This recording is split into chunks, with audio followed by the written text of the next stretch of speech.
Yeah, and that would have been in 1991 or 92, 91. So like around the time when they broke up.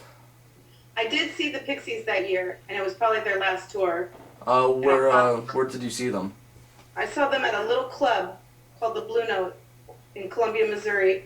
And I actually did, I bought a bass that year and I was playing it in my dorm room. And I did used to pop on the Doolittle CD because it had a lot of really clear bass lines Mm-hmm. that I could play along with and feel like I knew how to play the bass because it wasn't too complicated, but it was really fun to play. So I did play the bass a lot to that record, and I did find that it made me very happy to listen to it. Okay. And I Uh, can't say that I sought it out and that it was this big epiphany,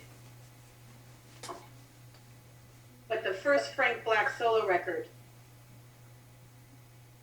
moved me quite a lot. did you have any like particular favorite songs from that album? I guess I really liked 10 Percenter. That's actually my favorite from that album. Yeah, I would kind of just put that one on repeat. Charles, looking back on all the albums you did with the Pixies, what is there anything you would like to change about any particular album? Um,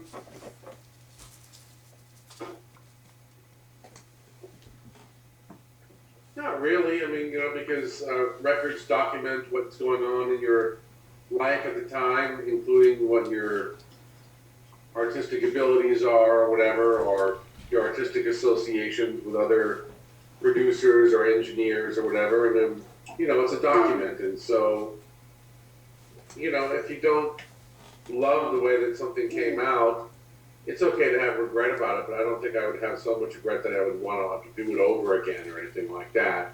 It just sort of it's a representation of what happened to you on a particular day. Mm-hmm. It's a kind of a snapshot or a film or something. It's known that Kurt Cobain has cited the Pixies as a major influence on Nirvana. What were your first thoughts when you heard this? Uh,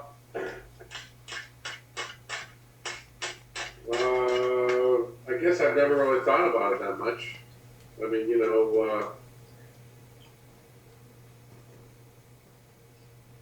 liked the band. So, what else is there to say? I mean, that's great, but I can't say it's really affected me in any kind of way. I don't think Charles ever really listened to Nirvana, Uh, right? Yeah, not really. No, when they were around, I wasn't really listening to them, or I wasn't really listening to contemporary music at the time, so it didn't really, probably wasn't that big of a deal to me, even though it seemed to be such a big deal to everybody else. mm-hmm. Charles, what inspired the surfy sound of bossa nova? Well, Joey and I were probably listening to a lot of early 60s surf music or instrumental guitar rock, like Link Ray or Dick Dale and, stuff like that.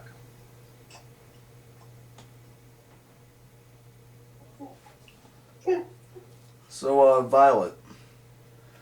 Some people have been comparing your vocals to Kim Deal's vocals. What are your thoughts on this? Oh, I guess it kind of makes me mental. I don't think it's true. And I think it's, to me personally, it's just ridiculous and just a way for people to kind of, it's almost like wishful thinking, maybe. Mm-hmm. So yeah, I, I've been pretty annoyed by all of that. I do a lot of vibrato at times, and certain things that she never did or never would care to do, and I really don't see the similarities. How often do you hear it, though? How often do you hear people saying this? Oh, I would say like 75% of all reviews, Really? 75 to 85% of the reviews. So that must get pretty annoying then. Yeah. I think it's easy to, I think people tend to overgeneralize things, especially if you're a reviewer and you just got the CD for free in the mail and you listen to it once. Yeah. You don't really have anything invested in the record to get anything out of it. Yeah. So it's easy to just make generalizations. So, Charles, from your first solo album, the song Los Angeles, what's the story behind that? The story behind it. You mean behind the lyrics? Well, what inspired it? Like, is it derived from someone you met, or? No. What's, No, the lyrics are kind of, how would you describe it? They're kind of scattered, you know? They kind of reference lots of little, there's lots of little references, but there's not really a strong central theme to the song other than maybe the place Los Angeles, but even that is kind of fractured because it talks about the place, but it talks about other places called Los Angeles that aren't Los Angeles, you know? Mm-hmm. So it's loosely about Los Angeles, so in a sort of abstract, multi-reference kind of way. It's kind of a science fiction song, kind of moves around time. So, how's your... And some of it's abstract and doesn't make any sense at all. Yeah. Not even to you? Not even to me. So, how was your experience in high school? I guess it was okay. I guess at the time I didn't think it was that great, but I guess looking back, I knew a couple of interesting people, and you know, I was kind of a loner. I didn't have a lot of friends, and kind of kept to myself, and wasn't very social. At least not with people at school. I don't think I was interested in hanging out with kids my own age. I think I was more interested in hanging out with adults. Mm-hmm.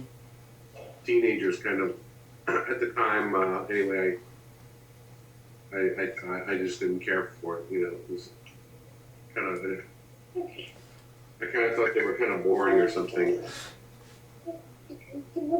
So, what was life like at home when you were a teenager?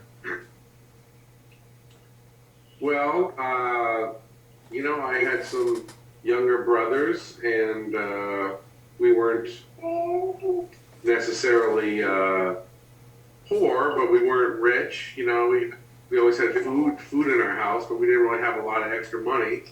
Mm-hmm. And